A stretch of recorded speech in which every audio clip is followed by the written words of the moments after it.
Tapi ketika memutuskan, ya Allah saya pengen hijrah nih, meninggalkan semua masa lalu, bisnis dengan utang. 3 bulan setelah saya memutuskan hijrah, itu keajaiban, istri saya hamil. Setelah nunggu 6 tahun itu. Itu pasti momen dimana senang banget itu ya? Luar biasa.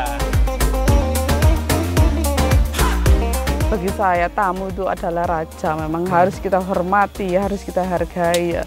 Tamu itu membawa rezeki bagi saya.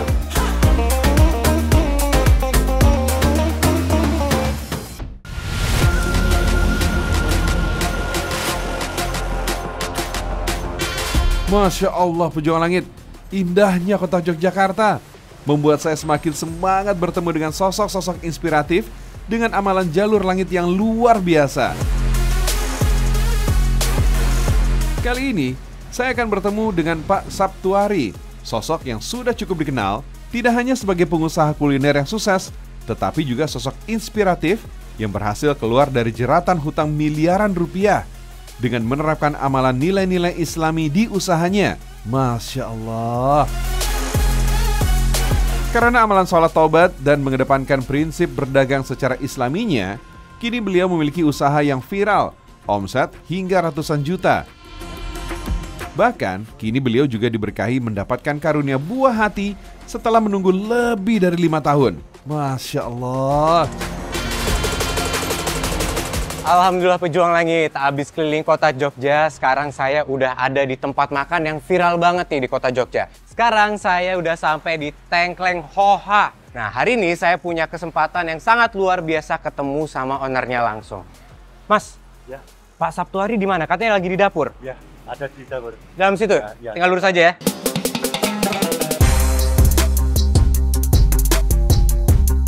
Assalamualaikum Pak Saptuari, apa kabar? Masya Allah, sehat Pak.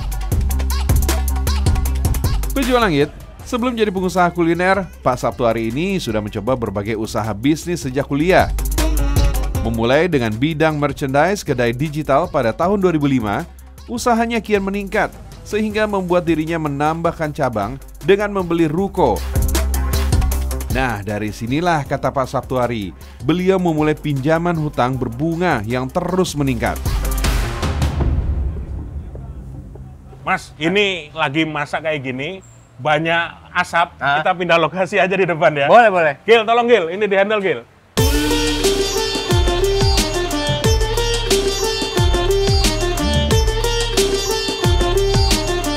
Nah, ini Mas, salah satunya adalah perbedaan sate gede ya. Wah, ini sate kelatak biasa. Ini yang tadi Bapak bakar ya? Iya, ini yang raksasa yang besi 45 cm. Ini yang pakai jeruji sepeda ini. Coba saya mau Kalau di Jogja nyebutnya sate kelatak. Wah, ini Mas. Nah, ini jeruji sepeda ini. Ini sate kelataknya ya udah lebih gede besar banget dari sate pada biasanya ya? Iya dong, ukurannya di sini makanya hohah namanya. Makanya hohah tuh gede-gede kayak di sini. Luar biasa, Masya Allah. Pasti bakal enak banget nih, Insya Allah.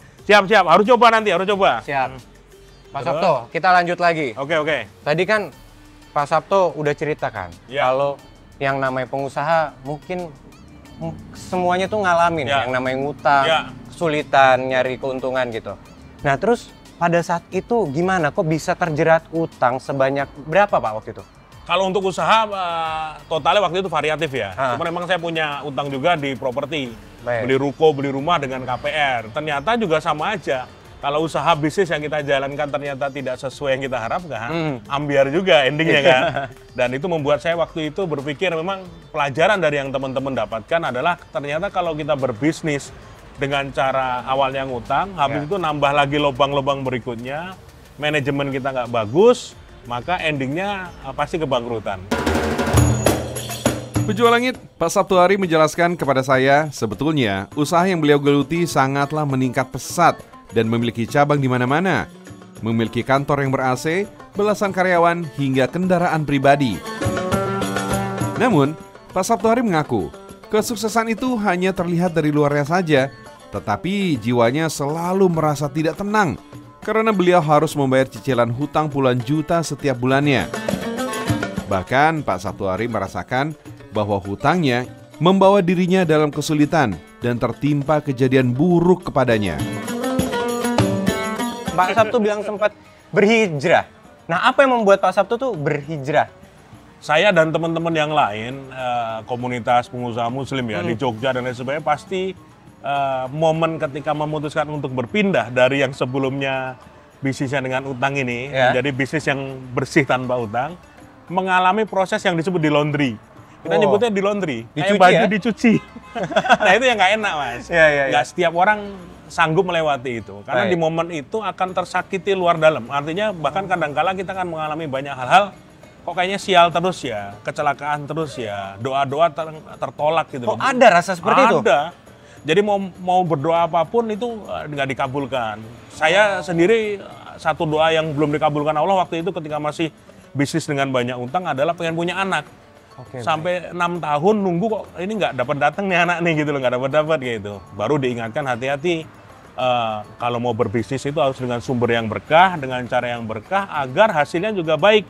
Kalau hasilnya berkah nanti Allah mudah mengabulkan doa-doa kita. Masya Allah. Pak Sabtuari merasakan bahwa kekayaan yang diperoleh dan kesuksesan yang diraihnya terasa semu, seperti tidak nyata. Sehingga terpikir dalam benak Pak Sabtuari, semua yang diperolehnya ini seperti jebakan yang bisa menghancurkan dirinya. Pak Sabtuari benar-benar merasa semua itu hanyalah jebakan nikmat yang dikenal dalam agama dengan istidraj. Saya jadi teringat akan peringatan Nabi SAW yang disampaikan guru saya. Bila kamu melihat Allah memberi pada hamba dari perkara dunia yang diinginkannya, padahal dia terus berada dalam kemaksiatan kepadanya, maka ketahuilah bahwa hal itu adalah istidraj, jebakan berupa nikmat yang disegerakan dari Allah. Beruntung Pak Sabtuari sadar dan segera bertaubat kepada Allah Subhanahu wa Ta'ala dan mengamalkan sholat taubat setiap hari. Ternyata taubat yang sungguh-sungguh diiringi dengan amal soleh membawa perubahan nyata. Pak Sabtuari dengan izin Allah Subhanahu wa Ta'ala bisa melunasi hutang 2 miliarnya hanya dalam waktu 3 bulan saja. Masya Allah. Keberkahan itu bahkan terus bertambah satu demi satu. Alhamdulillah. Ayo Mas Anof, kita lihat outletnya Jogis di Tengkleng.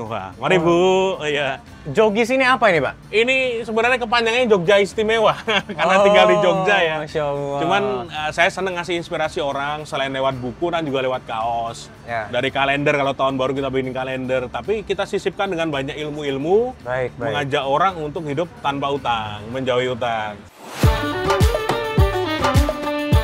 Pak, tadi Pak Sabtu sempat ceritakan sebelum berhijrah itu doa-doa nggak semuanya dijabah sama Allah. Nah, apa sih keberkahannya Pak Sabtu setelah Pak Sabtu itu pindah, udah gitu dicuci? Betul. Nah, itu apa aja keberkahannya waktu itu? Yang jelas adalah ketenangan hati ya. Mungkin waktu itu tahun 2015 utang belum lunas 100%.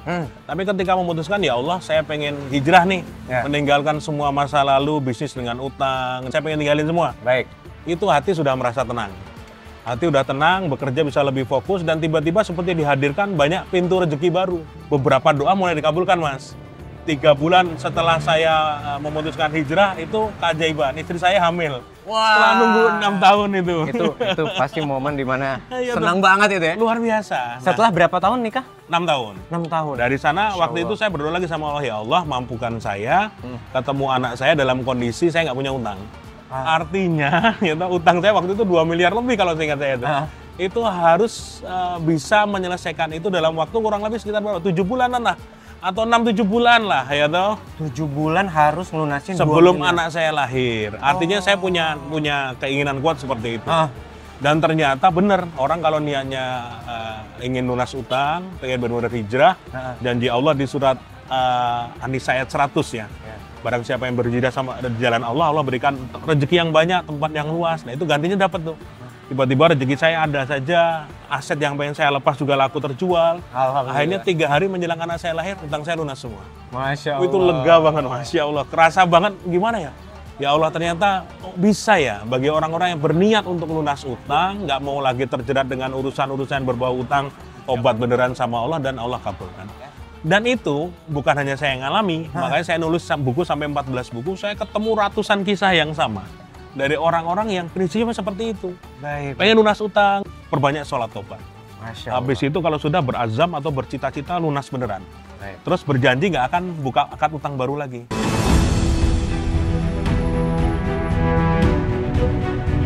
Saya pernah tuh, mobil saya yang beli dengan utang juga, ada bunganya juga, itu nyemplung jurang 5 meter, sampai depannya itu penyok, alhamdulillah saya selamat. Terus mobil lainnya yang belinya dengan cara berbunga tadi utang juga, kacanya dipecah pakai maling, dipecah oleh maling. Pecah, di dalamnya ada laptop, ada iPad, itu hilang semuanya? Hilang. Masya Allah, keberkahan dan ujian yang Allah Subhanahu wa Ta'ala berikan kepadanya membuat Pak Sabtuari ingin membagikan setiap ayat yang berguna kepada orang lain. Itu terlihat dari setiap sudut restonya selalu menyelipkan syiar kebaikan dan nilai Islami, termasuk dalam usaha baju yang beliau rintis. Harta itu bukan soal banyaknya, tapi keberkahannya. Ini banyak harta nggak berkah buat apa? Contohnya ini, ya toh. Bagaimana mau berkah kalau hidupnya banyak urusan dengan pinjol, ya toh. Bener. Tinggalkan pinjol biar nggak benjol. Kalau kita baca berita, ada orang bunuh diri karena utang pinjol. Ketambahan uang pinjolnya buat main judi online. Wah, kacau dah itu. Makin itu. Aduh, double kick itu langsung. Wah, ini saya bungkus titip ke Masnya. Mas ya, nanti mau yang ini Mas ya. Siap. Wah, Ibu dari tadi juga ngeliat-ngeliat. Ngeliat-liat, soalnya ngeliat dari sana tulisan-tulisannya bikin hati pingin beli. Iya, Masya Allah. Tulisannya, kata-katanya bagus-bagus. Terima kasih Bu, ya. terima Mengingatkan kasih. kita harus kembali lagi ke jalan yang benar Bu ya. Pengingat kita nih.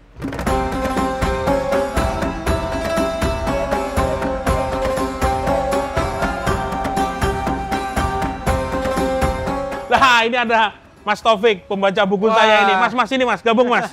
Sini cerita dulu bentar. Ini dulu juga pernah terlibat utang dia. Tapi dari Cilacap ini, dan ternyata Dari Cilacap, Masya Allah. utangnya lunas dan sekarang bisnis rotinya berkembang luar biasa. Gimana dulu kok piye dirimu itu? Ya, tadinya ada utang, terus membaca buku kembali ke titik nol. Alhamdulillah. Mulai perbaikannya dari salat subuh berjamaah. Alhamdulillah Allah hadirkan Banyak kemudahan rezeki ya. Kemudahan pertama ya memang sekarang Allah hadirkan bisnis yang bertumbuh seperti. Pejuang Langit, lihat, ini bukti nyata kisah pribadi Pak Sabtuari terkait mencari keberkahan Allah Subhanahu wa Ta'ala. Membuat orang lain tidak hanya terinspirasi, tetapi juga berhasil terbebas dari hutang piutangnya. Masya Allah. Wah, ini dia nih. Ini Mas Tengkleng Hoha kita sajikan untukmu hari ini. Biar ikut nyobain juga. Kan udah ngobrol banyak tadi kan.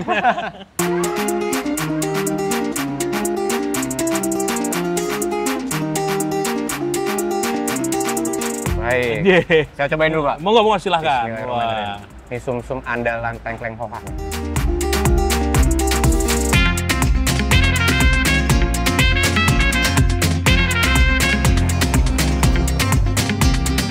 Masya Allah, Pak Sabto. Ya. Ini saya nggak heran kalau makanannya seenak ini. Kalau Alhamdulillah. ownernya itu menjalankan bisnis sesuai syariat Islam, rasanya juga beda. Oh, lebih nikmat tentunya ya. Alhamdulillah. Semuanya memang perjalanan Mas, tidak mudah. Saya ingat ketika 2015 buka Tengkleng Hoa, itu modal saya hanya 20 juta Mas. 20 juta? 20 juta itu pun ketika saya dalam kondisi nyaris bangkrut karena nggak bisa bayar utang tadi. Saya cuma pakai meja kursi bekas, alat-alat masak bekas dari warung soto saya yang udah tutup duluan. Baik. Terus selama 2,5 tahun tuh saya nggak dapat hasil apa-apa. Banyak bisnis kuliner belum setahun tutup. Saya 2,5 tahun bertahan. Mungkin untungnya sedikit, saya puter lagi, sampai ada bisa bertahan 9 tahun. Alhamdulillah. Nah, tadi kan katanya 20 juta doang modalnya. Ya. Dulu berapa kilo kambing yang modal Bapak waktu pas buka? Kalau awal-awal 1 kambing pun nggak habis waktu itu. Nggak Tapi habis. sekarang alhamdulillah per hari bisa rata-rata 100 kilo tulang bisa kita masak. Masya 50 sate juga kita masak. Cuma Oke. memang ini kan kita supplier banyak. Baik. Kita bekerja sama dengan teman-teman UKM lagi yang di Jogja. Mereka yang jagal, pengepul itu dari Bantul, Sleman, Magelang, Semarang. Oh, dari luar kota? Iya.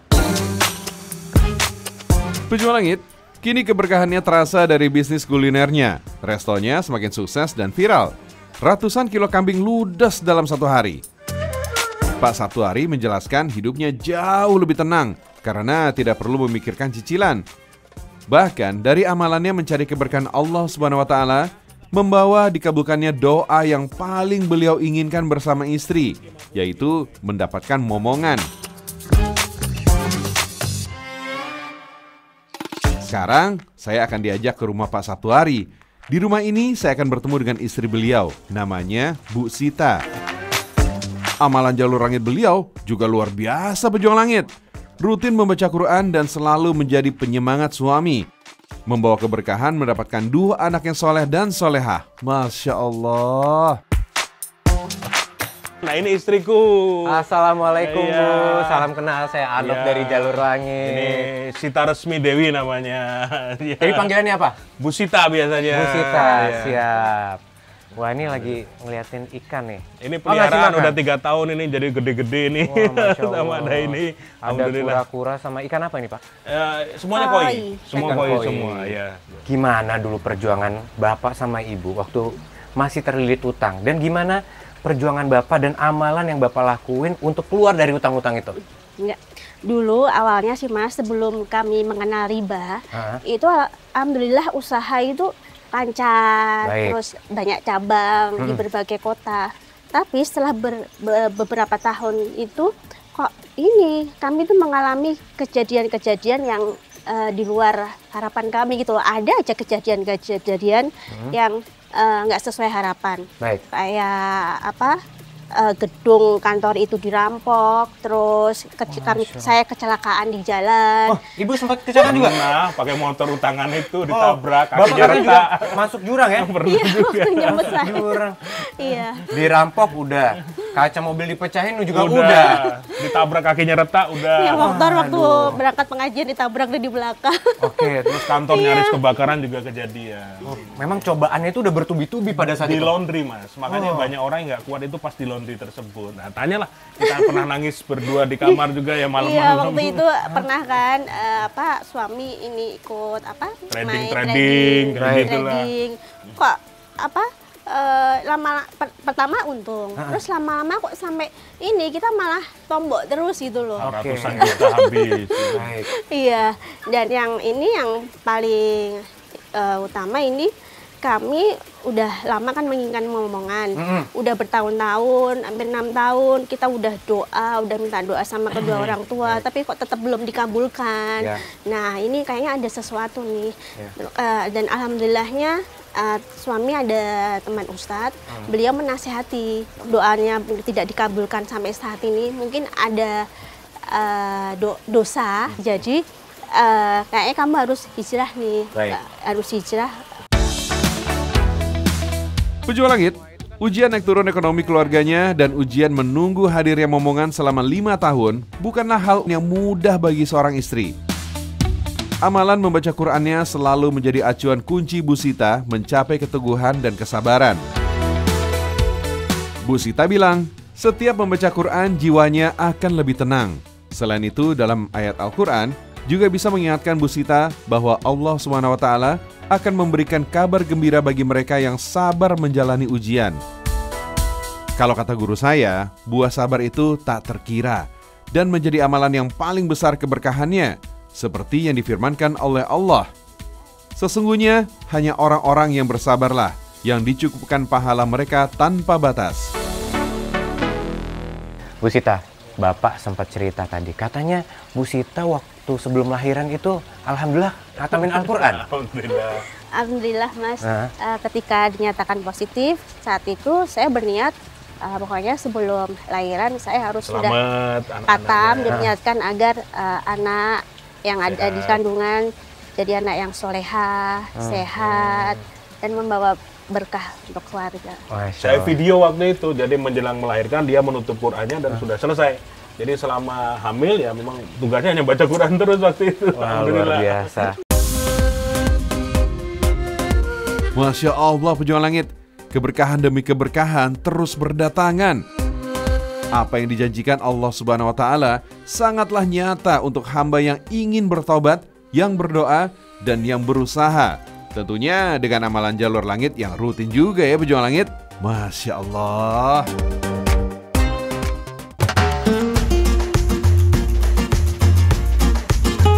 bagi saya tamu itu adalah raja, memang harus kita hormati, harus kita hargai. Tamu itu membawa rezeki bagi saya.